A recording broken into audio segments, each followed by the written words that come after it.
So, happy birthday sa aking idol. So, happy 62nd birthday kay Michael Jordan ngayon.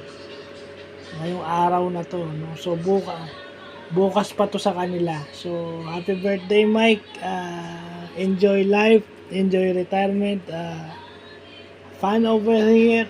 You don't know how much you inspire me and making me play basketball. Kaya ako nagustuhan yung basketball dahil sa'yo. If you only knew that, no, I hope I could play like you.